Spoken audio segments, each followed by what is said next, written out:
Too hot. Soccer was for communists when I was a kid. Yeah. Bro.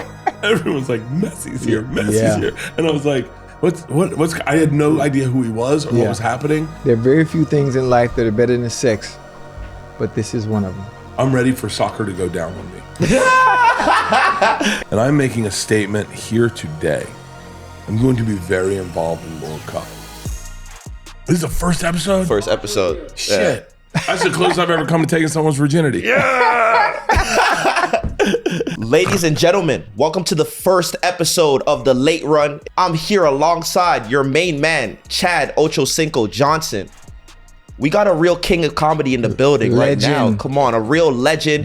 You might have seen him on Netflix. You might have seen him for rubbing his belly whenever he's drunk. Bert Kreischer in the building. How you doing today, my brother? I'm doing phenomenal. I've been thinking about soccer all day. Yeah, you know what? I'm glad you have, because you're in the right place. You're in the right place. Not only are you in the right place, I want to convince you why, of all the sporting events, obviously we growing up here in Florida, you in Tampa, me down here in Miami, and we really never had access to the beautiful game. So your love for it isn't there. I love this. Can I tell you? We never got access to a bunch of sports that are very popular, especially with white kids that are white kids are dominating, which is, no, but I mean, like I had to play football and baseball with Latinos and black kids. Black kids don't even play baseball anymore. Right. Like I was with the Daryl Strawberry, like not Daryl Strawberry, Kiki Hernandez and like the whole, not Kiki Hernandez, God damn it. Daryl Gooden, Dwight Gooden. Dwight Gooden's cousins all played against me my whole life. And I remember when we'd play them, coaches would be like, lower your expectations, guys. This is going to be rough. And now it's just white kids playing baseball. Yes. And now we never got lacrosse. Oh, I would have dominated. Hockey, never had it. Yeah. Too hot. Soccer was for communists when I was a kid. Yeah. Bro, that's how it really was thought of, Chad. Obviously here in Miami, where I come from, there was no soccer. I mean, obviously you have people laugh at you if you have a soccer ball at your feet. What are you doing? You want to get out of your unfortunate circumstance? It's sports. I wasn't going to be an academic major. It just wasn't it. So football was my way out. But you're here because I want to get you to understand why soccer is the greatest sport of all time. So can I tell you, I love being a fan of things. Like I love having a new thing to be into. Like I remember the first time I started day drinking, and I was like drinking? Like drinking in the morning. And I was like, I've heard about it. I've never done it. What's this about? And then I did it and I was like, oh, this is awesome. Like it sucks later in the day, but this is amazing. Normally this is something I do at night. Like cricket. I went to a 2020 cricket match in Australia or in South Africa when I was in South Africa. It was incredible. It's like home run derby. And I went, oh, cool. Right. I like that. Soccer for me has always been like it just seems like hard to get into. Do you remember when you heard about like prostate massages and they make you crazy and you're like I want to try it, but it seems like really gay to get into it. And so that's how I felt about soccer. But I'm willing. World Cup is great because all the matches start at like weird hours, and the bars in LA open at weird hours. Yeah, I would love to get into it. You're gonna get into it. Not only you're gonna get into it, just to give you a better analogy, right? Think about sex. I love it. Think about how great sex is, right? Yes. Soccer is one of the few things in life that's better than sex. Whoa. I promise you. And you've been there before. You've done that many times throughout your lifetime, right? You're married. I don't think you get as much sex as you do now that you're married. But once I get you in an environment, the passion and the love that you will have for the beautiful game once you attend World Cup games with me, I might add, will change everything about any other sport outside of the beautiful game. This is what I need. And I'll tell you what I need is someone to explain it to me. I don't need everything. Like I had a buddy, I was on a radio show, I was trashing NASCAR. And he was like, a lot of people like it. And he's like, maybe millions of people aren't wrong and you're wrong. Maybe you should give it a chance. And I went, okay. And he said to me, this is the way he explained NASCAR. And if you watched the Daytona 500 this past weekend, it makes total sense. Beautiful. He goes, watch the last 20 laps, watch the last 15 laps. And that is where the race for most people is. But if once you watch that enough, you're going to want to watch more of it. And you're going to want to last 100 laps or, and so it really does. I'm excited to get into it. No, for sure. Before we even tap into that, man, Bert, we got to see your initial comments on soccer at first. Because I saw this, right? And I was like, we got to get him on the show. We got to change his opinion. But let's see what you said. Like, I don't care about soccer. I think my only interest in soccer I learned this, is that I can get into any sport when it's really high stakes. So for whatever reason, when the World Cup comes on, I get a little primed up for it too. Really? When's the World Cup this year? World Cup's not every year. It's every 4 years. When's World Cup? When's the next World Cup? I could get into World Cup. I love that. See that? You see how excited you got into it? I was like, I can get into World Cup. It's like the Olympics. I don't give a shit about slalom. But then all of a sudden, slalom comes up and I'm like, God damn it, come on, where's Lindsey going this year? Yeah, bro. I mean, like, it's like, I don't care about, what's the one where they ski and shoot, like Nordic assassins? I seen that one the other day. I was like, what kind of sport is this? They're just inventing new sports every Winter Olympics. Some new sport drops that I've never seen before. Do you understand basketball? Yes. So you understand the center, you have the one, the point guard, you have the two, you have your shooting guard, you have your power forward.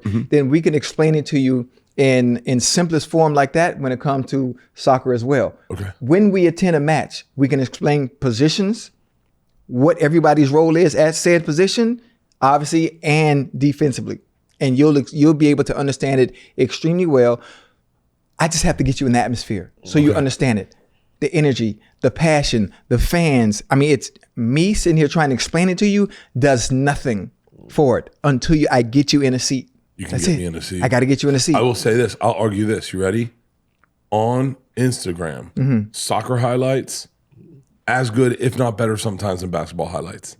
For sure. Easily. When you see a dude just, I mean, the soccer highlights are way better than baseball highlights, way better than football. I mean, like, soccer highlights are pretty insane. Just think about it. You got bangers, you got skill moves, you know what I'm saying? Getting past the defender. You got guys sprinting their ass off. You can see one guy faster than the other. Who doesn't like two guys running against each other to see how fast they are? Like, and it's like dancing. That's everything. It's like watching Dirty Dancing. You see the footwork and you're like, the dancing that happens in soccer is better than the dancing that happens in basketball. Oh, for sure. I'm glad the way you put it. You think about artwork, right? If you're a painter, when soccer is played the right way with a really good team, you take a blank canvas.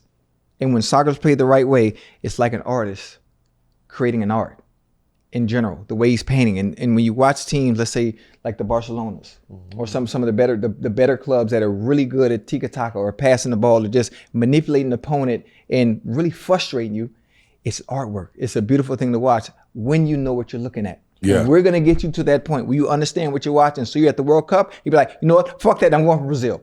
Yeah, you got to have a team. You know what's crazy? I remember hearing this. I made fun of him. He was a good friend of mine, Adam Richmond. He used to do Man vs. Food. And he was like, I'm really into one of the English teams. I forget the name. The Tottenham Spurs. Oh, hell no. Oh, no, Bert. Hey. We not getting you on Tottenham, bro. We don't want to do that. We don't want to do Chad. that. I mean, if you always want to be upset, if you always want to be pissed every season, they're on like their fifth manager, maybe sixth manager right now. That's not the team you want to root for. Like, if you want to be a loser in life, you're going to support Tottenham. I've never had a Tottenham friend in my life. I swear to God. If you support that team, I will not like you off rip. Yeah. I said to him, I said, what got you into the Tottenham Spurs? And he said, FIFA, the video game. Yeah. A lot of people discovered soccer through the video game. Video game. Isn't that crazy? It's crazy, man. I remember as a kid playing like FIFA 06. Do you remember your first FIFA? My first FIFA was Sega Genesis, if I'm not mistaken. This is 98, maybe? 98. Maybe 98, maybe 94. God damn, I wasn't even born yet, Chad. You weren't? No. You didn't play FIFA on Sega Genesis? Oh, I did not know about that. I was still in my mom's tummy. Oh, my goodness. I mean, and you got to understand. That's why I was trying to explain the birth that I was 58, but it doesn't believe me that I'm 58. I don't know why. About it. He's taller than you think. Like, it's funny. I've been watching you my whole life. Yeah. And you're one of my, you're just one of my, there's so much I love about you. We'll talk about that later. Yes, sir.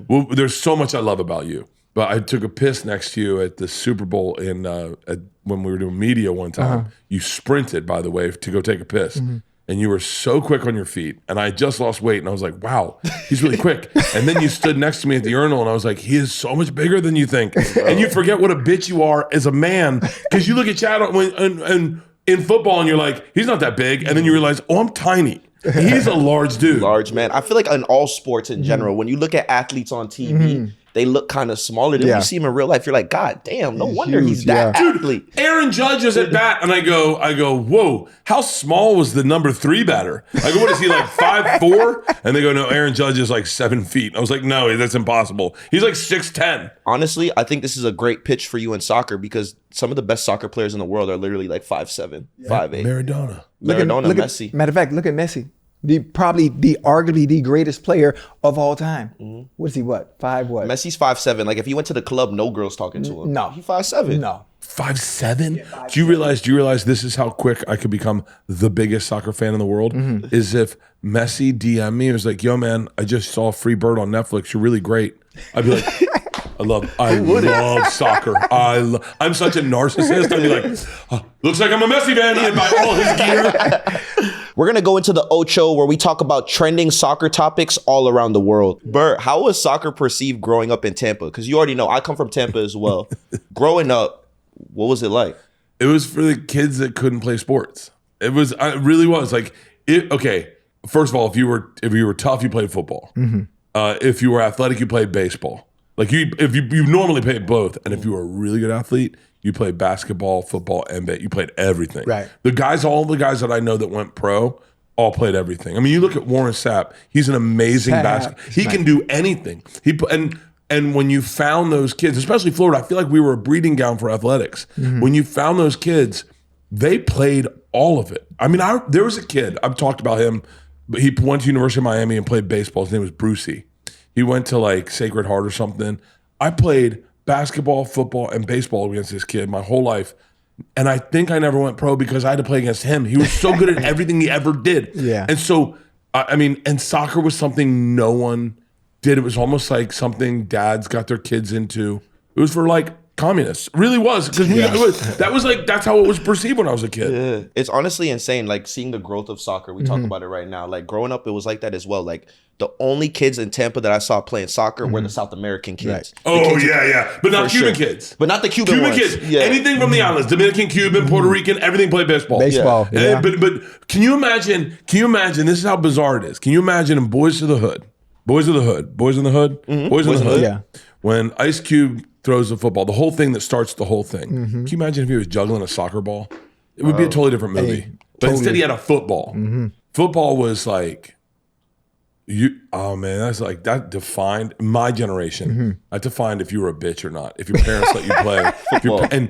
And especially, and this is not good, but if you had marks on your helmet, I give a shit about getting concussions. Oh my goodness. All I did was run my helmet into kids to get marked up my helmet, and then people were like, damn, you really played hard today. Yeah. And baseball, I played year round. At a certain age, that you had to commit to baseball. And you played fall ball, you played spring ball, you played baseball all year round, hoping to go pro.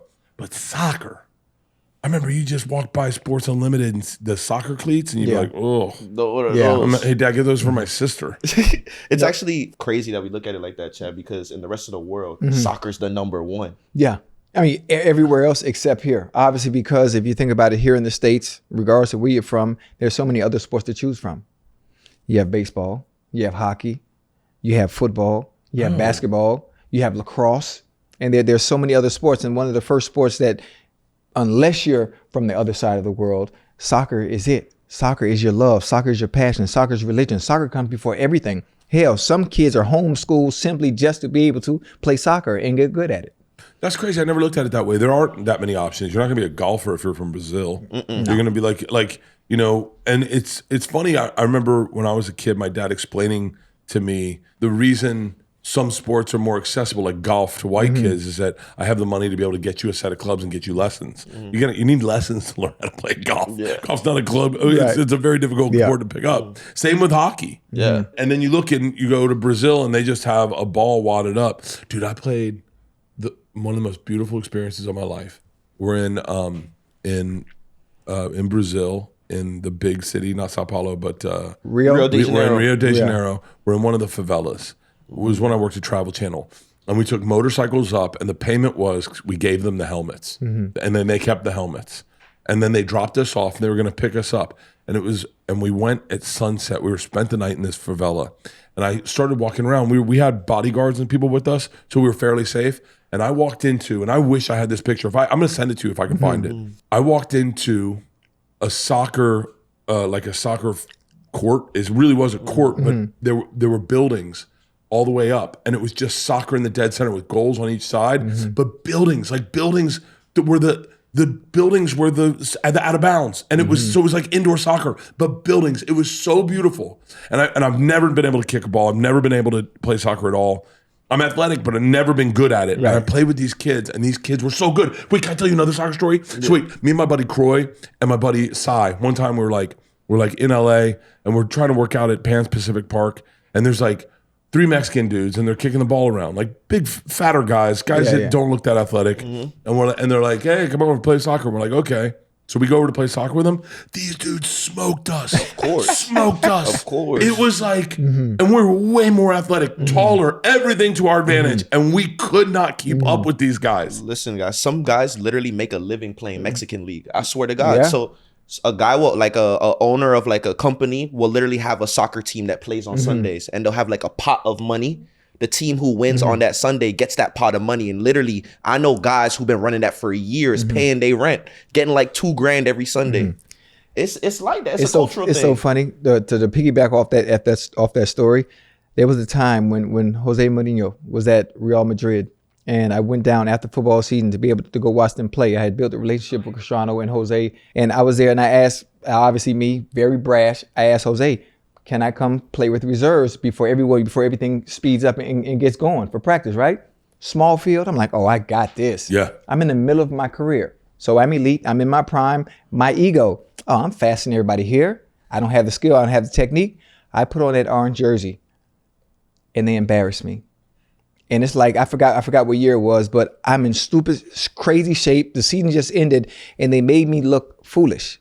It made me look foolish. Wow. And it was such a huge ego check and understanding how great players are at the elite level like that. And it was nothing but just simple back and forth. I couldn't even see the ball. I couldn't even touch the ball. Nah. And that was one of the greatest memories, and it made me fall in love with the game even more after seeing it up close in person. Oh, it's unbelievable. But Bert, to his credit though, he's playing with we're talking about prime Real Madrid. Like this is like the Boston Celtics of soccer. So it's all good that he didn't perform that well within them sessions. It was embarrassing. Cristiano Ronaldo is considered the top along with Lionel Messi, the top 2 players to ever play soccer. So where's Beckham land on that? Ooh, okay, that's a good question. I think David Beckham is a good one because we talk about David Beckham. David Beckham is one of those players where I think his off the field kind of overshadowed how good he was as a player. On the field, yeah. For example, my girlfriend knows David Beckham more as a model than as a soccer player. You know what I'm saying? If you ask most women who David Beckham is, they say, oh yeah, he's the one married to the Spice Girl. He looks good. Oh, I like his tattoos. Oh, he's handsome. It never goes back to what he's done on the pitch. Yeah. And he was really good. He was nice. He was nice with it, man. He could hit a ball there used to be a thing where he would score every free kick, everything would curve as well. He had a certain technique where the ball would just swing perfectly to any teammate, or he could also just lace it in himself. I saw that one. I watched the documentary on him where he kicked it at half field and it went in. I mean, that's just when you watch that, you go, that gets you into soccer. There should be a committee of getting you into soccer. You know, I'm the committee. I guess that's what I'm doing. I got you. I mean, because I was watching soccer highlights the other night, and I was just random. I think 'cause I knew I was doing this, and I'm just going I don't even know who these guys are, and I'm like, this is incredible. Insane. Imagine if you did that the way it happens with I like the Ball brothers, you know, and you just go then I become a fan, and then I go, I'm gonna get his jersey. Yeah, you know, did you see the starting 5? I think it was starting 5 on Netflix, where they had all the dudes that play all the big names that play basketball right now. And then I go, dude, I'm getting a Timberwolves jersey. I'm getting I love getting into stuff. Let me ask you something, Bert. When it comes to soccer movies, man, there hasn't been that many. Back in the day, the classic for me was Kicking and Screaming. Why isn't there any more soccer comedic movies?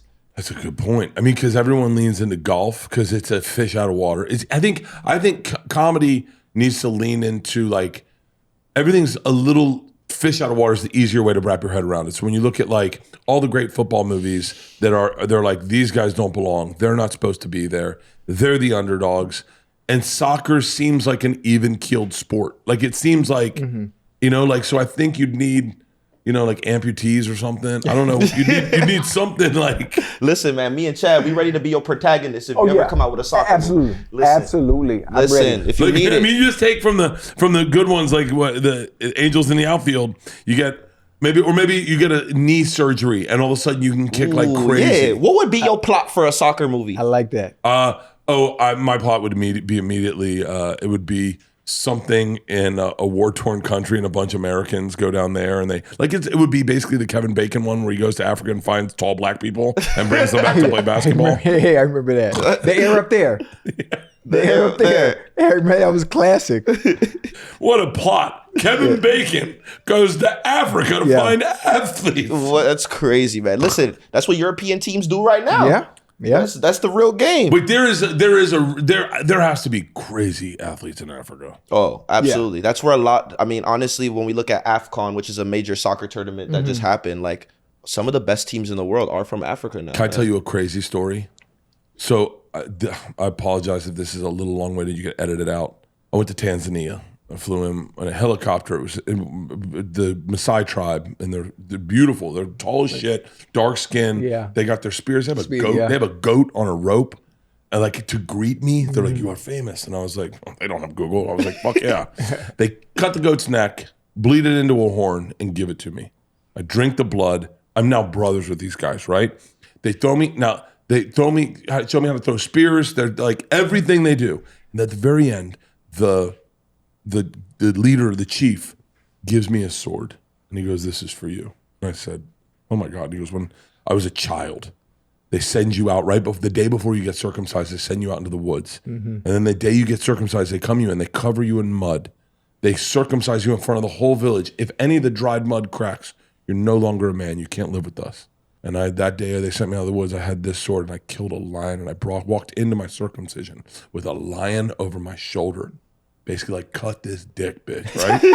He gives me the sword. Now, all I had with me was a football. Like this, I don't have it. What am I giving my cell phone? I don't have a charger. Like, what's he gonna do? So he gives me the sword. I take it and I go, "Here's a football." He's like, "What?" I was like, "I don't know, man." I was like, "This is all I have. This is a toy in America." And the guy's been throwing spears.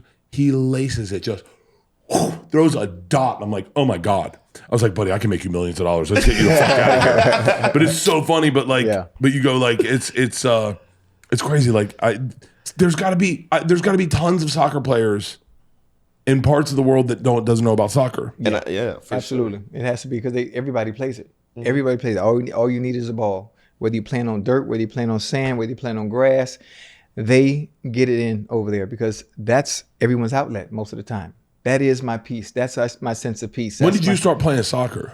I started playing I was 4 years old, and as I got a little older, I played everything. I played baseball, I played football, I played soccer. But then once I got to high school, you had to pick and choose. You have to think, back in the 80s, I had no choice but to convert over to what would take me the long route in playing at the highest level, and football was my answer. That's crazy, man. There really was no like professional leagues for soccer or anything. Like, Bert, the reason why soccer wasn't even looked at as an outlet for anybody is because like there wasn't any league. You might have saw like Alexi Lalas maybe, well, his long hair in '94, but like there was no one else to really. We had the Rowdies when I was a kid. Yeah, the Tampa Bay Rowdies. Tampa Bay Rowdies. Yeah. If the cops drove through your neighborhood. I grew up in like a redneck, poor neighborhood when I was a kid, and the cops would drive through every now and then. You could stop them, and they give you Rowdies trading cards. What? That's dope. Listen, and now the Rowdies are back to Tampa. The Rowdies are back, man. They're doing their thing. They're in St. Pete. They're playing in St. Pete. Yeah, they literally play at the baseball field out there. Right next to the Mahaffey Theater where I shot my special Lucky. Exactly. I have some friends who play on the team now, and like they're doing really well. And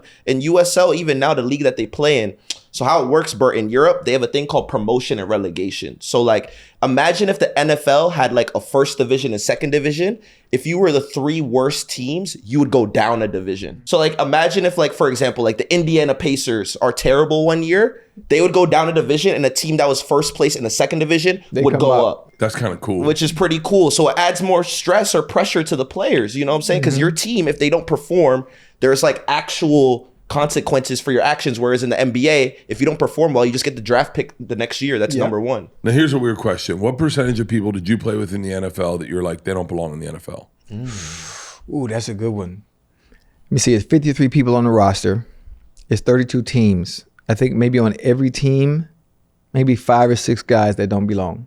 Really? Because they always say when the starter gets hurt, the starter's a starter for a reason. He's just that good. The person that's the backup is the backup for a reason because he's not that good. But he still made it to the NFL because you got to have someone fill that roster spot. Yeah. But most of the time, if you look at it, you know, the backups just aren't as good. And that's the reality of it. And you look at quarterbacks in the NFL, you wonder why certain teams struggle every single year because they don't have a quarterback. They have someone playing quarterback, but he's just not that good. Wow. So in stand-up, this is a horrible statement I'm going to make. But let's say you take just a cut of 2,000 comics. Yeah. I would think 1,900 of them shouldn't be doing stand-up. True. Serious? Because it's a formula. So a lot of comics, and I'd say immediately half of them are just following a formula they've recognized before. There's nothing original coming out of their mouth. They realize there's a half of them are like, you know what's selling right now is to be anti-trans. So I'm going to be anti-trans. Okay. You know what's selling right now? To be a little pro-Trump, but not 100%. Very few of them, and I'll say, I don't mean those exact specific, but very few of them are like the person that created that narrative when it was dangerous. Right. So like you got, and then a lot of them don't even know.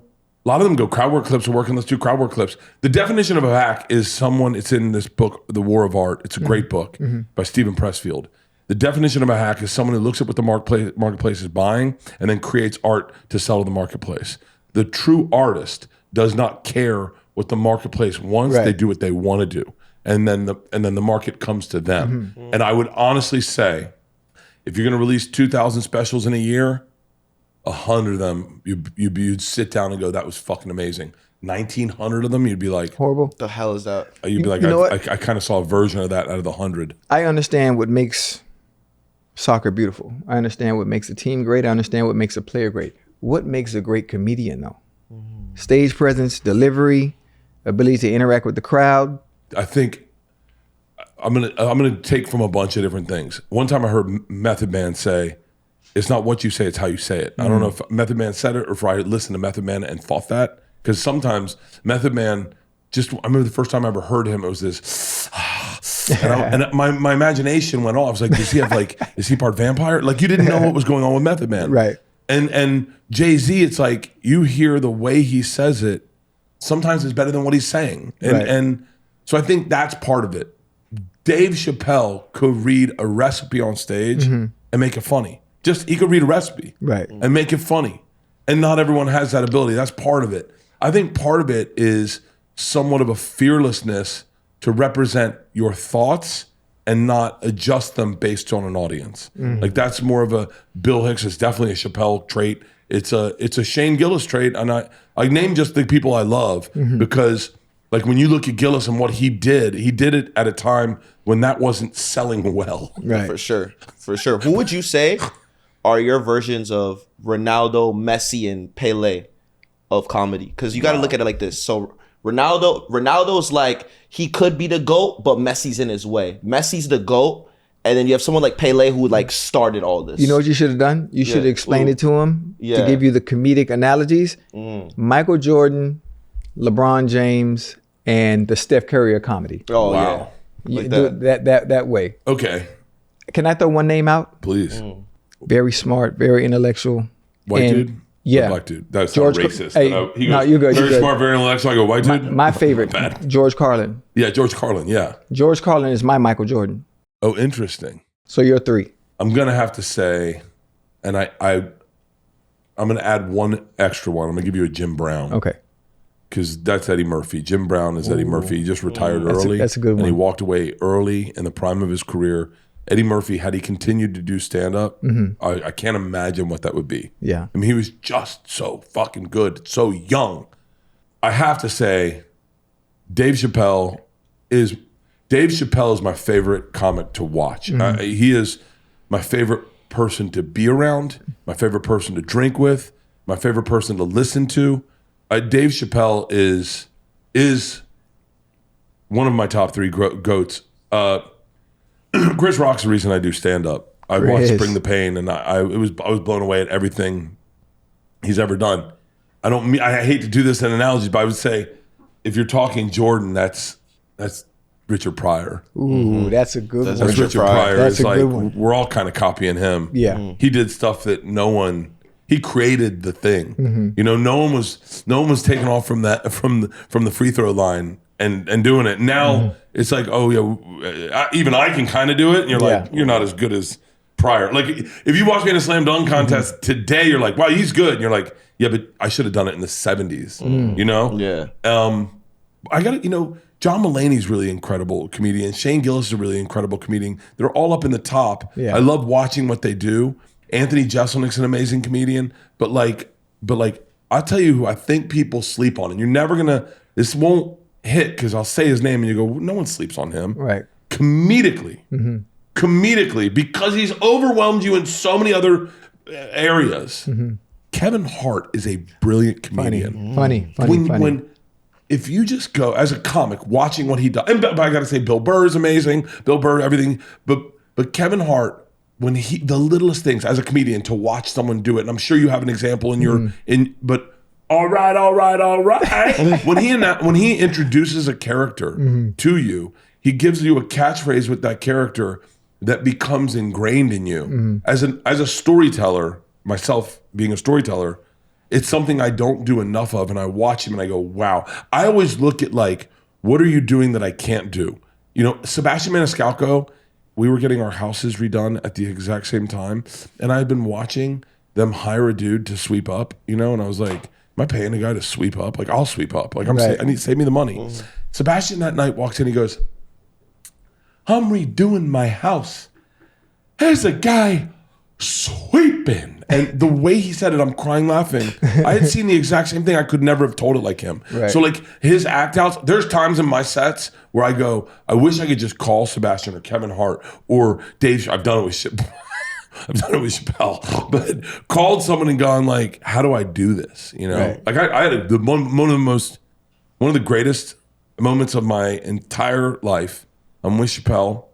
I mean, comedic, not like having kids is great and stuff, but I'm about to shoot Lucky.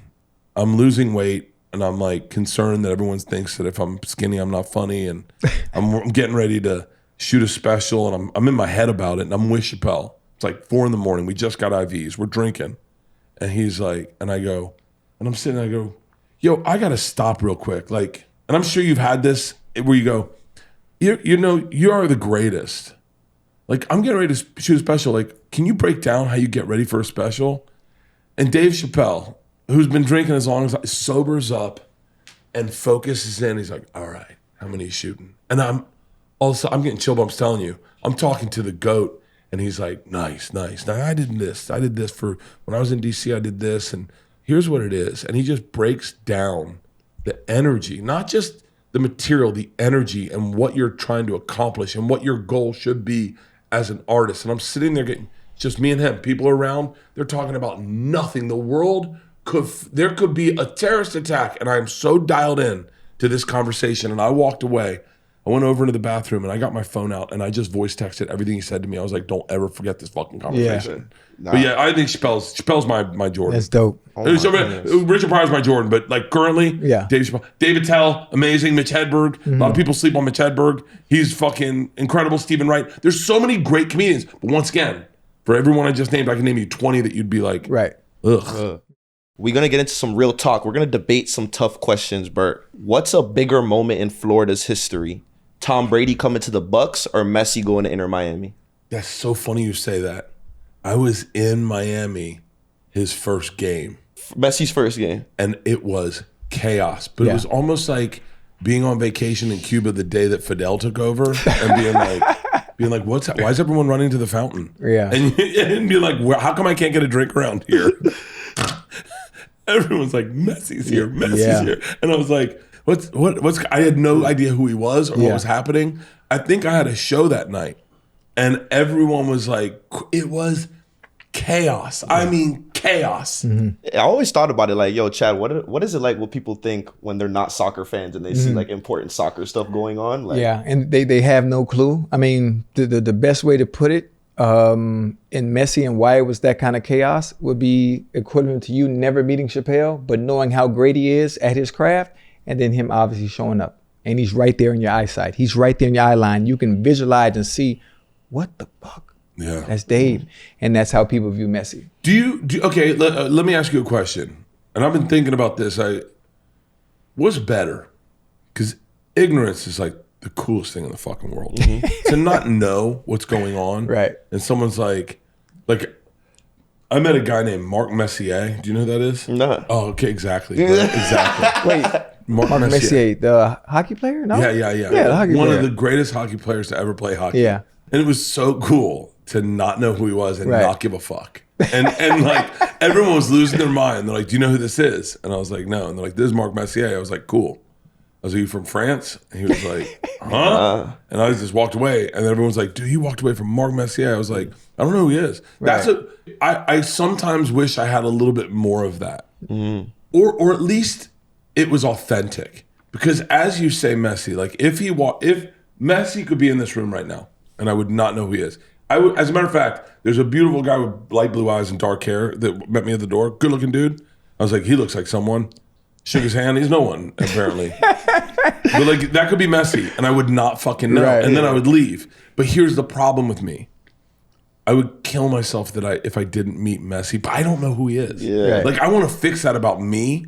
Like there's like, you meet a celebrity or someone's like, did you see who that was? And you're like, no, who was it? And you're like, oh, it's the biggest country selling artist in the world. And you're like, shit, you should have introduced me. And you're like, do you like country? You're like, not at all. I want to meet them. Facts, for sure. I think honestly, it kind of benefits. Like ignorance is bliss sometimes. Like some people just get too excited in front of their favorite All right, celebrities. what's better? Okay, ignorance or not giving a fuck? Because I'll argue the both. Ignorance is you can't achieve it. You have to live in it. You have to live in it. Right. To be, and I'm not talking about like hateful ignorance. I'm talking about like just not knowing what the fuck's going on. We all have that friend who is fucking clueless. You know she was hitting on you. What? What are you talking about? No. And then he doesn't even care about pussy. He's like, oh yeah, that's crazy. Yeah. Anyway, I'm not that into it. And then or the one of the greatest is when you sincerely don't give a fuck. Someone came to you and they're like, yo, we want to pull you out of retirement. And you're like, I'm out. And they're like, no, one more year. And you're like, I'm good. And you really don't care. And then no amount of money can change that. I worked at Barnes & Noble one time, and I was at the information desk, and a lady asked about an architecture magazine, and I was like, sure, I can take you there. So I took her up the escalator at the Astor Place Barnes & Noble in New York. And halfway through the escalator, I forgot she was with me. I just started daydreaming, and I walked to the cafe upstairs to get a drink. She was still with me. She was like, hey, what are we doing? And I went, oh, I forgot about you. And she was like, what? I was like, I'm sorry. I go on to the next thing. The magazine's over there. And she was like, no, I need you to take me to it. And I was like, hey, I'm getting a coffee. She was like, what? And I was like, I didn't care about the job. Right. She goes, I'll talk to your manager. I was like, please, he's downstairs. His name's Dwayne. Like, she's like, I'll get you fired. And I was like, I would love to be fired. Like, then I collected like health insurance or whatever the unemployment. Right. But not caring. At all. Not caring. Which would you rather have? Obliviousness or not? Or knowledge but not caring? Ooh. Acknowledge but not caring. And I like that a little better. And I'm somewhat like that in a sense, outside of when I meet those that play soccer. Really? I see basketball players, I see football players, current or former, shake your hand. Soccer? Yo. For real?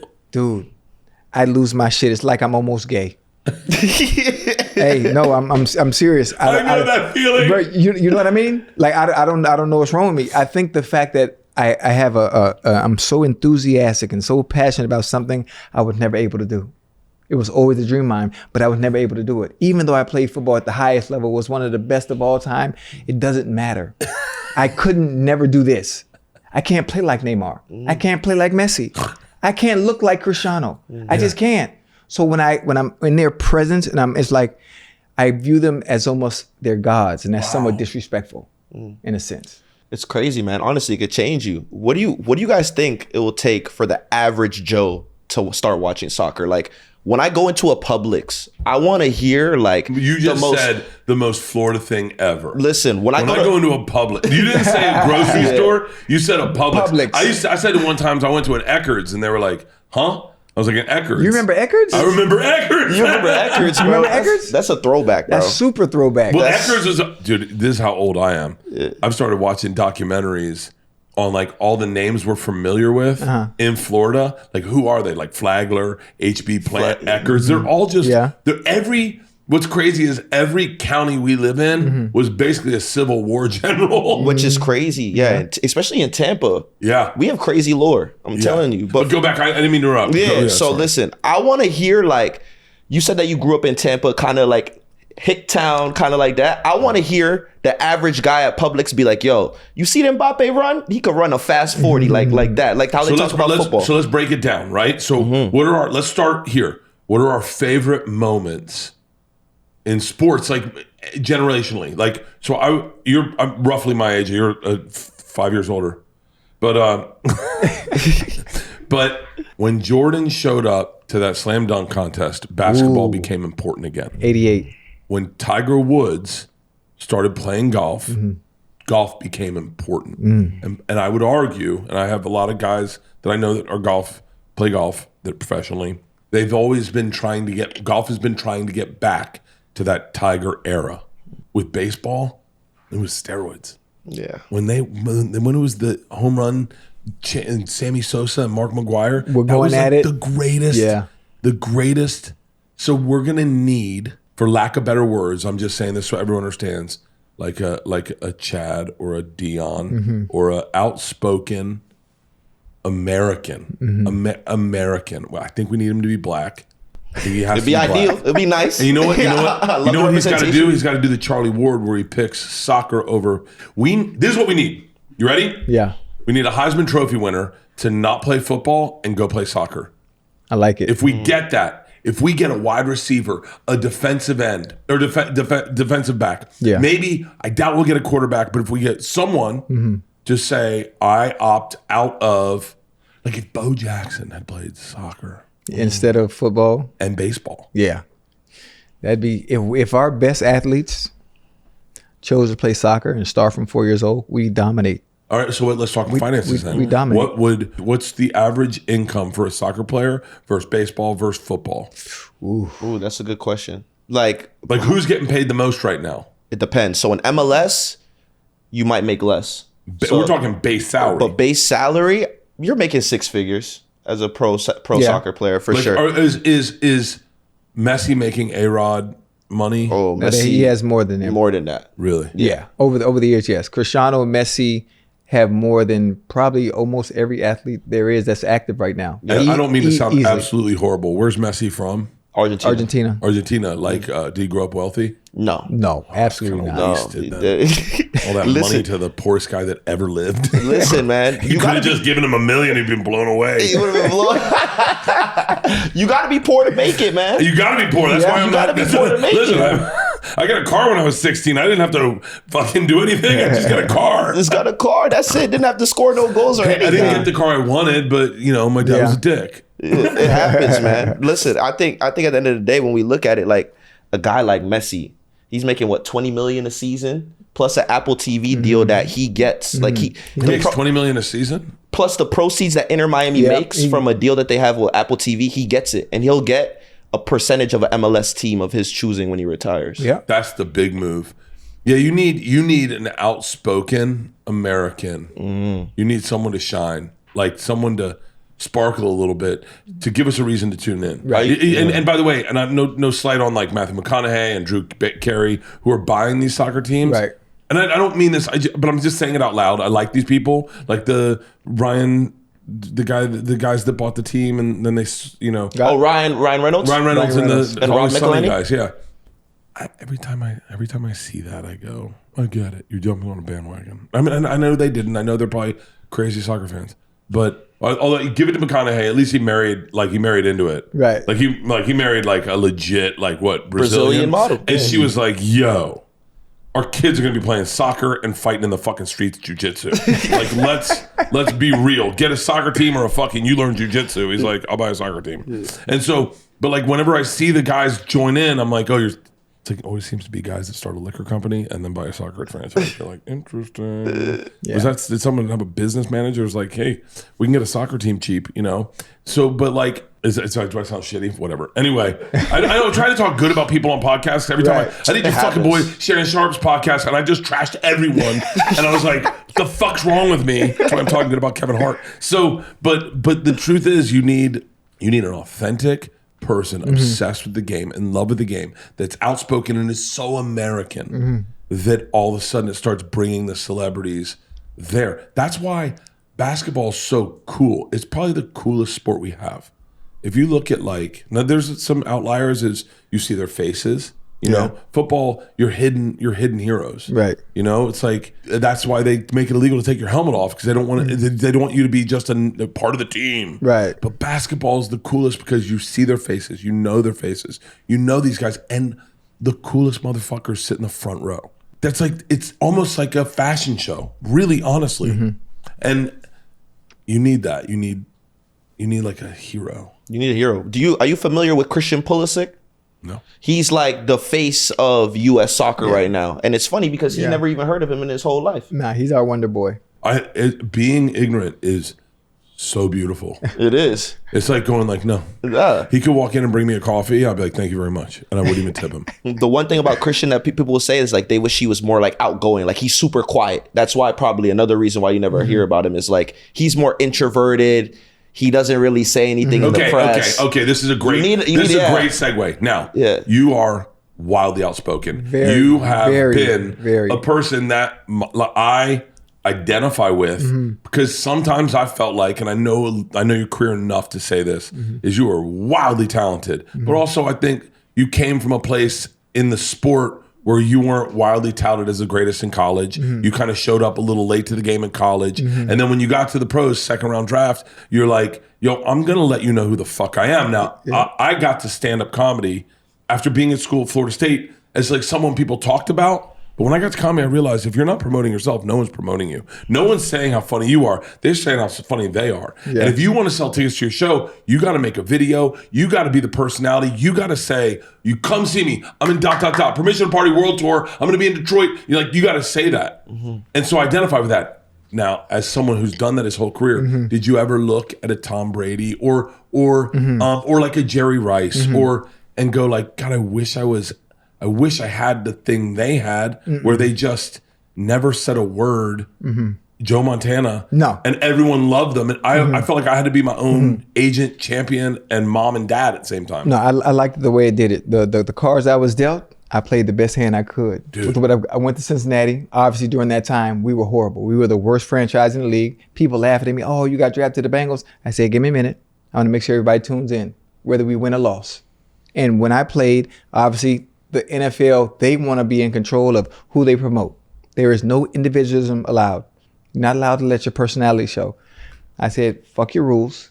I'm going to do me. I'm going to promote myself at the same time being very productive at my craft and forcing people to tune in whether we're winning or losing, because what the hell is he going to do next? There was a certain excitement, a certain unpredictability to it, because I didn't even know what the hell I was going to do. And that's what made it fun. Everyone we've talked about in soccer is someone who kind of flies under the radar, except for Beckham a little bit. But I think he never wanted the limelight, but he was just thrust into it. He dates a Spice Girl, he gets his hair cut, whatever the things he did. But I think you need an underdog. You need someone who wants to, I'm the same as you, as I go, people go oh, whatever, Bert's so loud. Look, oh shit. There's people in the comments right now that are like, fuck this guy. I've seen too much of him. You know what? He doesn't even like soccer. I hate this guy. Oh, does he just get drunk, take his shirt off and tell them? They do that. And you go, yeah, but that's who I am authentically. Right. I am the guy that drives you nuts. I am glad that I drive you nuts. I'm glad that you don't like me, because, by the way, I've been doing it my way and it's working out for me. I don't need to be a quiet, Rogan's not going to ever promote a tour date. He's a quiet dude. He does his podcast and everything, but he's not out there promoting and trying to sell Joe Rogan. Right. He wants to be less famous. I got to be me.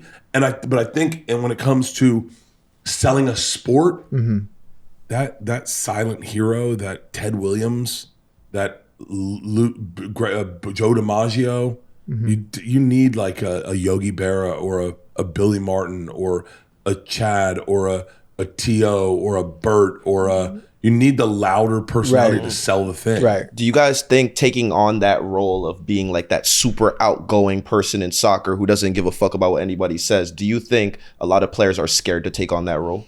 I mean, there has to be a personality. And that's the problem. There are not too many players when it comes to soccer that actually have that brash, in-your-face type of personality. Maybe they're expressed that way in their style of play, but obviously voicing it, not too many. Maradona had it, right?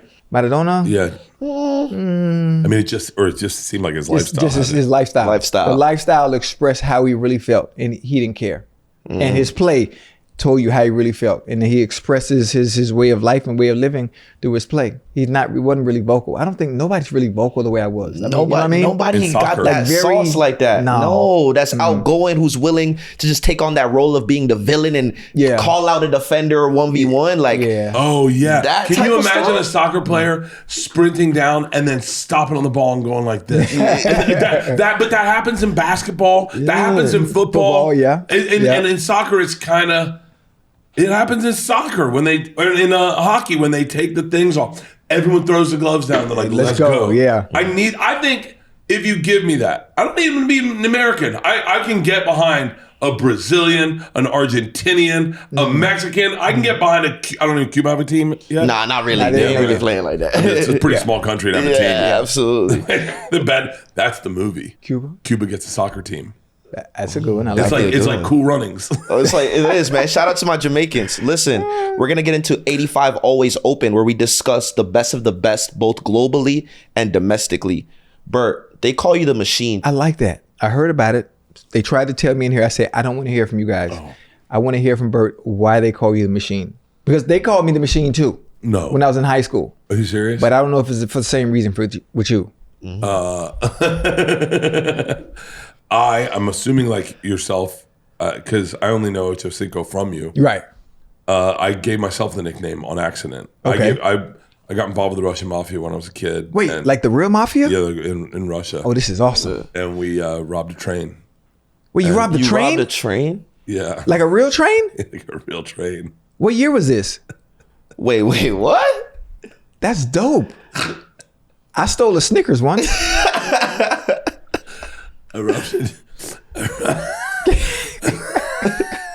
Bro, you getting away with robberies? That's dope. Yeah. In Russia? Yeah, it was it was a different time. Okay. It was right after the wall fell, and I think it was called perestroika, or like it was when they hadn't really figured out the government yet. Right. So the mob ran everything, and I'd taken some Russian classes at Florida State. And I just got seized. All you had to do was show up to the class because they needed kids to take the class to make the class happen. And then the teacher was like, "Yo, do you want to take a trip to Russia?" And I was like, "What?" She's like, "You'll get a minor. You've taken so many Russian classes. If you go, you'll get a minor." I was like, "All right." So we went. Mob ran everything, and they told us that our first night. They're like, "We paid off the mafia to keep you safe." You got to realize this is a different time, right? And it was 1995. I was 22, and they're like, in order to keep you safe, we paid off the mafia. They're going to live with you. They're going to walk you to class. They're going to walk you back from class. Because the mob was everywhere. So they wanted someone that if you got into trouble, be like, hey. He's fine. They've paid us. They were called banditi. That was what you called young gangsters, banditi. Right. And they lived next door to me. So the first night, I got a bottle of vodka. And I went over to their door and knocked on it. And what I meant to say in Russian, and there's a Russian that's going to correct me, is I'm the man, which is Yamashina. But I said Yamashinu, which means I'm the machine, I'm the car. Right. And they started laughing hysterically. And they're like, what? Because they didn't have slang back then. And so they were like, what? And I was like, I'm the machine. And they're like, wait. And then they just wanted to party with me. And all I knew how to say was I'm the machine. And I just partied with these gangsters in the room. And the guy that answered the door, we became best friends. And then we ran a pool hall scam. We stole a boat. And then... You stole a boat? Yeah, we stole a boat. We grew up in Florida. You've stolen a boat before. That's You dope. give it back. You just take it for the day. Take it for the day. Yeah. You don't take the keys with you. You just take it for a spin and then bring it back. Listen, man, Brittany Griner could have used you out in Russia, man. You know what's so funny is I was going to do a tour in Russia and do a special in Moscow. Yeah. And Brittany Griner shit happened. And COVID hit at the time, too. Okay. And so I didn't do it. But yeah. And so we ended up, I mean, the story is kind of a long story. I'll tell you if you want to hear it, but we ended up robbing a train. Listen, man. That's dope. What can an athlete do to earn the name The Machine, in your opinion? So I've assimilated the machine to my lifestyle. Like I'm certain you feel this way. When you get Ochocinco the first time, it's fun. You're still Chad Johnson, but it's Ochocinco, and it's fun. And then the first time you hear someone yell it, you get excited. And you're like, oh yeah, hell yeah. And then one day you don't know who Ochocinco is and who's Chad Johnson. And you're like, and you're hanging out with your mom or something, and you're like, the fuck's, or for me it was my kids, and I was at a Dave & Buster's, someone's like, the machine, and I'm like, what's up guys? And you just switch over to the machine really quick. Right. And then all of a sudden it starts to permeate everything who you are about. Like, I wake up before everyone. I work out before everyone. I'm work harder than everyone. I can stay out later and party harder than everyone. I go to bed last. I wake up first. Like I took this machine personality. So I think, in all honesty, you gotta be undeniable in every sense. You gotta be like, you gotta want the ball. My dad did a great thing to me when I was a kid. I don't know if it's real or not. I don't know if it was just a mental thing. But at a very young age, I was 6 years old, I was playing pinto ball. And he said, man, you love pressure. I said, I do? He goes, yeah. He's like, that's what's great about you. Is like most kids, if the bases are loaded, they don't want to deal with it. But you're that one kid in the dugout that wants the bat. You want those pitches. You want the opportunity to perform. He's like, not everyone's like that in sports. And my whole life, up until... I swear to God when I say this, and I by the way, I've done other things since this, and I always feel the exact same way.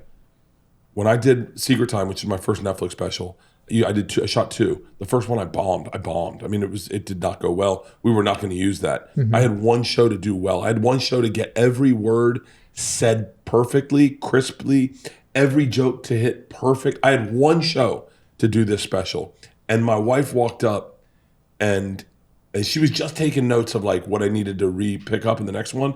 She goes, well, I don't know. That one sucked. And I went, really? She goes, yeah. But you love pressure. So the pressure's on, big boy. And in a weird way, my dad's words, he said my whole life, kicked in, and I felt more calm than ever. And I went, that's right. This is when I show up. And I crushed it. And then I got done, much like anyone who avoids a near-life death experience. And I go, I wonder if that's real. I wonder if I really do love pressure, or if my dad put that in my head. Yeah. So I would say to anyone who has a son or a daughter, the things you say to them become their truth. So plant the shit you want that kid to do. Tell them, you sit and you tell your kid you're a loser, you're a failure, they're gonna be a loser or failure. I mean, look, I've called my kids idiots their whole lives, but like you tell your kid you perform under pressure, and man, I love pressure. I love physical pressure. You tell me like, I did a bench press competition with these 2 dudes who played for the Titans, Taylor Lewan and Will Compton. Taylor. And they were like 325 pounds by the Super Bowl. That's what the day when I saw you at the urinal. And I had 3 months to get from 275 to 325 pounds. And I did. But I love that shit. I love waking up with one goal. I love pressure. I love it. But that's, if you got to want the ball. You got to be Jordan. You got to be you. You got to be someone who wants, you want it. You thrive for it. And you get angry if you don't get it. You think this would have been better if I had done it. Now, I can be exhausting to be around because I do that in everything. Like even lunch orders today, I was like, I should have done all the lunch orders. You gotta earn those nicknames, man. Yeah, you got to. I think the most thing, like in general, is the more people can get comfortable being uncomfortable. Oh my God, say it again. I enjoy that. Say it again. That's the most beautiful statement you can ever hear. I hope this goes viral. Yeah. One more time. You got to be comfortable being uncomfortable. You got to. And for me, obviously, I put myself in positions that were always uncomfortable with my mouth, obviously, but I was so comfortable doing it. You got to be comfortable being uncomfortable. That's not just guys, if you're listening right now, that means get off the couch, go to a bar by yourself and talk to a girl you find pretty. That's one of them. Like, you know what?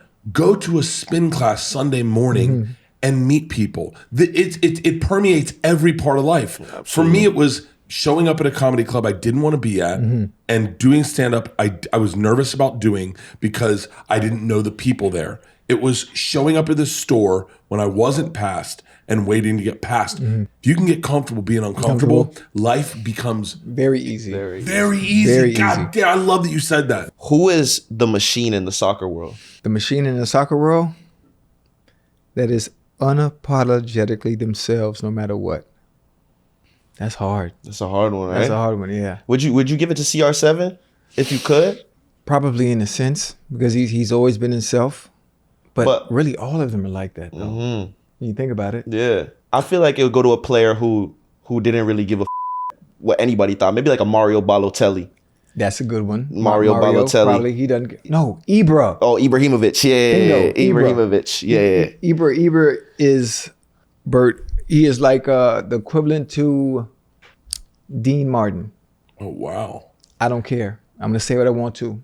Yeah. This is me. Either you take it, you don't like it. He was the type of player where you had to build a system around him. He didn't fit with the system. Huge ego. Oh, I love that. Ego is so important. Huge. Ego is so important. You forget that ego drove Jordan. It drove Kelly Slater. It drove Tiger. Ego is so important. They talk about like get rid of this main character energy. Oh, fuck that. Yeah. I'm the only one that knows I'm alive. I can't prove anyone else is alive. Yeah. The day I die, it all goes away. I'm the main character. I don't give a fuck. I like it. Hey, can I ask you a sidebar question? What's up? Okay. When it comes to jerseys, what's the coolest sports jersey to wear? Because soccer's you got to kind of be in shape to look good in a soccer jersey. Honestly, Bert, I don't think so. Nah, Listen, they got your size. they got your size. They have your size. My dad got a belly. He rock a soccer jersey tough. For real? He be good. All right, wait. So I'm going to go today. I'm going to buy 5 soccer jerseys. No, I'm going to buy 3 soccer jerseys. You got to buy Messi, right? Yeah, you got to get Messi. the You got to Messi. get You gotta Ronaldo. get Messi. You got to get Cristiano. But then what's the sleeper one where everyone's like, oh shit, Muggsy Bogues? That's a good one. That's a good question. Because if you wear a basketball jersey, the deeper cut is the better. Yeah. When someone's like, oh, you're a fan. Yeah. Listen, Like if you wear a Jordan jersey, well, maybe now I think as kids, but if you wear a LeBron jersey, there was a period where I wore a Kobe jersey where I got fucking trashed. Yeah. In LA because it was him and Shaq were going again. Going one on He one. had some Going at it. stuff. Some stuff. He had some Yeah. stuff. He couldn't Yeah. wear it to a crunch. Yo, for sure. Listen, if I saw you wearing like a 2002 Brazil jersey, I know you know. Like I know this guy. I'm You like, know yo, your he's stuff. valid. He's Yeah. valid. Like Yeah. if I see Ronaldo R9 at the back, vintage Brazil kit. If I see you in that, Bert, I'll shake your hand and tell you valid. Yeah. Dude, hey, first of all, this is just a Florida thing. How great are soccer shorts Umbros in a strip club? Oh my goodness. There we go. Man, There we go. Dude, that you want to talk about coming in your pants. You I put like on a pair of Umbros, go to a strip club. Shout out to Bert Kreischer in 1987. Bert, you're known for performing without your shirt, so we're gonna play a game here called Top Tier, where we see some of the best celebrations where players took off their shirt. The first one is Cristiano Ronaldo's goal versus Barca. You guys are gonna tell me if this is corny or clean. That's one of those I'm him moments. Yes, that's clean as shit. That's clean. That is slap it to the ground. I might have been doing it wrong. I'm not even fucking around. So what I do is I rip it off and I throw it in the air. Yeah. I'm gonna slap it down next time. That's There you a go. badass. And then you got to put your hands on your hips. On my next special, because I'm on Manjaro, the weight loss cheat drug. Yeah. If I get down to like 200 pounds and look fucking yoked, Yeah. it's slapped down. Shirt go. off, you got to. And pose traps. That's the one thing. He should work his shoulders a little bit more, baby. But like, cause he works. I bet he's got he should have pulled his legs up and showed his quads. I bet he's got crazy quads. Crazy Yeah. quads. Listen, Crazy quads. Bert, we gotta like do like a picture of like him and then you next to him just to show the comparison. Clean or corny? This is late in the game. If you understand the situation when he scored that goal, So this is what he did. He put his jersey up like he's the god. That's Messi. So Yeah. he That's scored. Messi. yeah, that's Messi. Whoa! I did not expect facial hair. Yeah, he actually, he could grow a beard real Yeah, quick. yeah, he can. But he scored the game winner. Where's Messi from? Argentina. Argentina. Yeah. And matter of fact, this was at Bernabeu too. Bernabeu. And he's showing his jersey to the Real Madrid fans. Oh, that's badass. The rival Yeah, that's fans. That's badass. super badass. That's like taking your helmet off in football. Yeah. Hey, Yeah. wait, when you're not playing at home though, you're playing away. Right. Or that's like when T.O. That's fucking so badass. Yeah. That's so bad. Oh, then when T.O. started signing autographs when he signed the football after the touchdown. Or stood in the star. Stood on the star. Yeah. I would say that's the equivalent of that, in my opinion. Absolutely. In terms of moment and disrespect. Yeah. So that's Messi, huh? Next, we got to show you Balotelli. Why always me? Balotelli was an enigma, man. Look what he does. So at the time, all the British media was on top of him. He lit fireworks in his house. He was doing crazy stuff. So he was asking people, why always me? Why in the media are you guys always talking about me? When he scored that goal against his rival team. He's very, very controversial. Very, very controversial. I really like him. I really like him. He's got my energy. I really like him. Does he still play? He still plays in, I think it's the second division in UAE. UAE? Yeah, okay. But he was supposed to be one of those guys who had a legendary career, but... United Arab Emirates? Huh? Is that UAE? Yeah, United Arab Emirates. Yeah, he making some money out there for sure. Oh, hell yeah. That's all they've got. That's all they got. Last but not least, we got Legia Warsaw celebration. The fans took off all their shirts after winning or after scoring. Oh, come on. That's got some Storm the Capitol vibes right there. See, look, Bert, this is the type of thing that, look, in soccer, we got to get you involved in this. You with your shirt off with a group of fans at the World Cup, the people need to see this. Shut up. Hey, that's badass. Yeah, the shirt coming off in soccer is a real authentic thing. Yeah. And I only remember that because of the young lady that did it. Remember that Brady Chastain? Oh, I remember that. Brady Chastain, 90, what was that? The 99 Women's World Cup? Yeah, and she ripped her shirt off and people gave her shit. And she was like, but the men do it. And she was wearing a sports bra. And we're like, what are we talking about? I think I might have met her. Hey, that's me. Hey, look I was like, that guy's fat as fuck. He didn't play soccer. Wait, where's that at? Oh, I know where this is. Wait. What game is that? This is Red Bull. You were at a soccer game? I've been to a couple. We got to get you sitting at the supporter section. We get Bert sitting in the supporter section at a World Cup game. Dude, no shirt, beer in hand. We're going crazy. Can I tell you the energy I think I'd like is I want to be like, I want to be with the hooligans. Yes. That's the supporter section, all the hooligans, basically. Yeah, I want to be with the ones that got to wear costumes to get in because they're not supposed to be there. I want that, what's the best or the soccer chants, your dad and uncle are gay or whatever. Britain, England has got some really good chants. Oh yeah, they'll chant about anything. And what I love about America now is before you would see none of this. You would see no hooliganism, no people going wild at soccer games. Nowadays, New York City FC in the Bronx, they play their games at Yankee Stadium. If they have a really big match against a rival, you'll see fans fighting each other in the middle of the Bronx. We reached that level. Yeah. That's crazy. Will I see soccer? Because I never expected soccer to be this big. Yeah. I have a friend, my wife was telling me, our friend's son got recruited to play D1 soccer. And he got offered D1 soccer and he went, I want to enjoy college. I'm going to play D2. Because he goes, if I'm D1, I'm not going to enjoy college. Right. And I was like, what a great way to look at life. Because soccer's always going to be there. If you're good at soccer, it's if you're good, you show up. Yeah. I don't know, man. I went to University of Virginia as a soccer player, and we had some parties, bro. Really? I'm talking 2016, Prime Migos, Prime Migos, tailgating. Look, we'd have a game. Look, you'd have a spring game in the morning, and then literally across the street, you would just see all the frats just turning up. And at halftime, you think we were focused on playing Georgetown? No, we wanted to go turn up with the frats. It was really college soccer was fun. It was you see the big difference between tailgating and soccer and in European, they go to a pub, for example. See, I can get into that shit. Maybe what I need to do is immerse myself totally. You do. Because all I've done is I've gone to the one in Austin. I've gone to the Red Bull one. Yeah. That's it. This is a completely different level. And with much due respect. Is the World Cup this year? Yes. Wait, where? We have 11 different cities. 11 cities. We have what? We have Atlanta. We have in America? In America. It's here. It's in America? It's in here. That's cities here. right here. We got Atlanta, Boston, Dallas, Houston, Kansas, LA, Miami, New York. When does it start? It starts in June. In June. Oh, guess what? I'm on the Permission to Party World Tour up until June, and I'm off. Boom. I'm off for the entire World Cup. I could, And by the way, I can start drinking in June again. Boom. There we go. We got to hit a game in Mexico. Is Mexico part of the United States Yes. now? No, but the World Cup. They have World Cup. Oh, it's North America. Yeah. They have a World Cup game in Mexico. Wait, we got them? Let's talk about ignorance. That'd have been crazy, right? Now we're heading into the 85th minute, our closing segment. Listen, let me ask you a question, Bert. Do you think tailgating or pubs would be the better match day experience? Oh, pubs. Pubs are the thing I love more than anything in the world. I went to a pub in Albany. I'm not drinking right now. I had a blood clot in my leg and it got my lungs.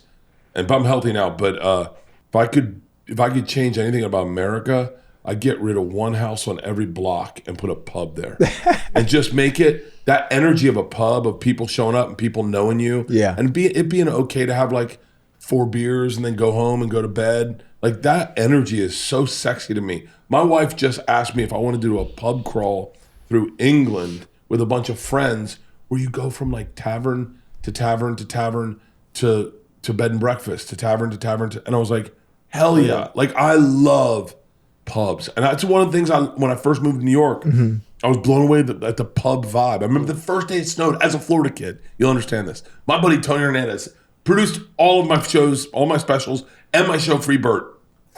Tampa kid, calls me up the first time it snows in New York. We both lived there, and he goes, "Yo, look out your window."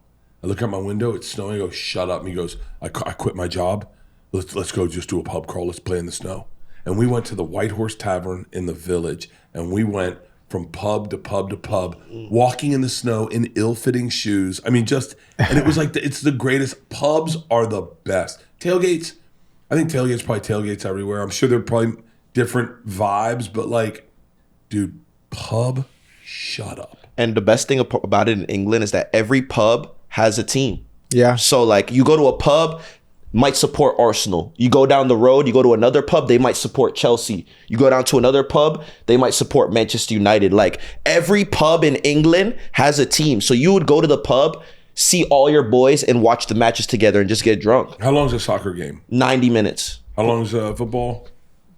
It's about the same. 45-minute halves, obviously, but halftime, 15, 20 minutes. And they do the clock backwards in soccer? That's only in college. Yeah, okay. That's only in college. They do clock forward in every pro sport. But like, that's the best thing about England football and like in general. Like in soccer and other countries, you go to a pub and every team you go, pub you go to has a team they support. So you just with your homies, getting drunk, watching the game, enjoying yourself, yelling at the TV screen why this guy didn't make that pass. Not enough people my age, I'm 53, try to welcome new shit in their lives. Like it's fun. It's fun to go like, I'm going to try something and bring something new. And I'm making a statement here today. I'm going to be very involved in World Cup. I'm going to get very involved and treat myself. Why wouldn't you treat yourself? Why wouldn't you allow yourself something to love? You know? It's like, you know, I don't know, this is going to sound weird, but like my wife wasn't always into oral sex. She didn't think she liked it. And I like oral sex. I like giving oral sex. I love it. And I'm good at it. And she wasn't into it at first. Like on our wedding night, just let's have sex. And I was like, And now she loves oral sex. Like if you ask my wife, would you rather have oral sex or sex? She'd go, well, if I had to pick one, let's do oral sex. She loves it. I remember the first time she had an orgasm for oral sex. I'm telling you the story, I don't care. And she was overwhelmed. I remember her going, fuck, like loud. Like someone was breaking into our house. And she's like, I can't believe that's real. I can't believe that's better than I thought it would ever be. I remember her saying that. I want that feeling for soccer. And Chad, what did you tell him about sex? And what did I tell you at the start of the show? There are very few things in life that are better than sex, but this is one of them. And you'll understand that once you're in that environment. I'm ready for soccer to go down on me. Listen, we got to end it. We got to end it. We got to end it right there. We got to end it right there. That is a great end to show. I'm ready for soccer to go down on me. Boom. Boom. That's hilarious. And we got to get into a chat thread, the three of us, a text thread for the World Cup. So you can just give me things like, yo, great match today. Yeah. This is what you got to be paying attention to. Right. We got you. Yeah, please. I'm going to give you the full scouting report on games you need to watch, Bert. I got you. And I'm drinking in June. Are you kidding? Oh, and it's in America, so it's going to be regular hours. Yeah. Listen. And I'm famous. I can get hooked up in all these games. Exactly. That's the best part. Put it in football terms for me. Who do I want to see? Like, who do I want to see? Who are the guys that you're like, dude, okay, look, the Patriots are playing ... Like, Okay. give me, like, in football terms, like, what the teams are. Okay. Who's, like, our underdog? Who do you want to see? You want to see Brazil. Yeah, You want to of see course. Portugal. Yes, of You want to see Spain. Those are your big boys. You want to see Netherlands, France. France. You want to see France. France is crazy. Now you have your underdogs. Is that America? Yeah. You want to watch Haiti. Haiti. You want to watch Haiti in their group. They're in a group with Morocco. They're in a group with Brazil as well, if not mistaken. Wait, England. England is a very fascinating storyline indeed. So England, traditionally, every World Cup, they're known as like the team that's supposed to make it far. But for some reason, they can never get over that hump, whether it's penalty kicks. Actually, timeout. Penalty kicks is their weakness. Like in every major tournament, a penalty kick is you and the goalkeeper from 12 yards out. Nobody interfering. You basically have a free shot to score in the net. It's like a free throw in basketball. But so much more eventful. But Yeah. so much more eventful because there's a lot of stakes on the line. First the of game, all, just pretend basketball, the game is on the line, and you have to make your free throws. Bingo. That's what penalty kicks are. And for some reason, when the game is on the line and they have to make their free throws, the other team makes more free throws than they do. they're the Knicks of the World Cup. They haven't won since 1966, but they always have the potential to be that main team in the World Cup. And if you're looking for storylines, you got to think about it like this. Two of the GOATs of the sport are reaching the end of their careers. Yeah. Messi, Cristiano Ronaldo and Messi. So in order for Ronaldo to catch up to Messi, because the one thing that Messi has over Ronaldo is a World Cup that he won in 2022. Yeah. Right? Okay. Oh, I love this. This is Ronaldo's last World Cup, his last chance to get the same award that Messi has had that puts him over him. Wait, this is the last time you're going to see Ronaldo in the World Cup. Yes. And This is the Messi. last, and Messi. And Messi. My name's Bert Kreischer. I will be seeing Ronaldo and Messi in the World Cup this year. I said to Tom Segura one time, and this is your brain, my brain type thing. Mm-hmm. He said, "Did you ever see Jordan play?" I said, "Yes." He said, "Really? Where?" I said, "Orlando." He went, "Really?" And I went, "I think." And I said, "I feel like I remember seeing Jordan play, and I saw Nirvana live." And he goes, "Really? Where?" I said, "In Tallahassee, I saw Nirvana and Smashing Pumpkins open for them." I go, "I might have dreamt that. I don't know if that's real." And then he said to me, "Well, let's find out." And I said, "No, I don't need to find out because I have the memory.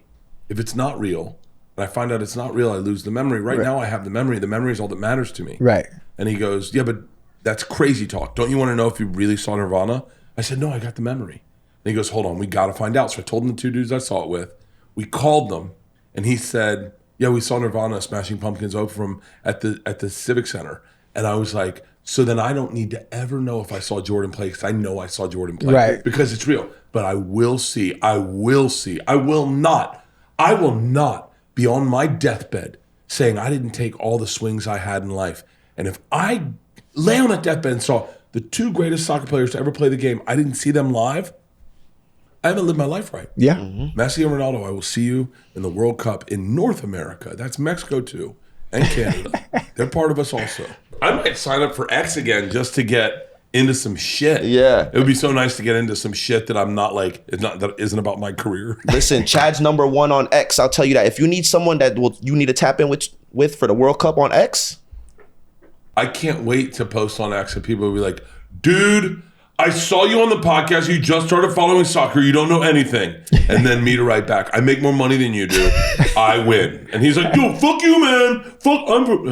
Listen, the internet warriors are going to be on this, but Bert, you valid in our eyes, man. Oh, yes. Thank you so much for coming on the late Thank you for run, having me. talking ball with us. Thank you for giving this to me. I hope that I run into you guys at one of the World Cup games. What do you mean hope? We're And going you to the guys- game we're together. going to the game We're going to the game done. together. Yeah. And you watch me the way I did at the Daytona 500 this year with the very end of the race.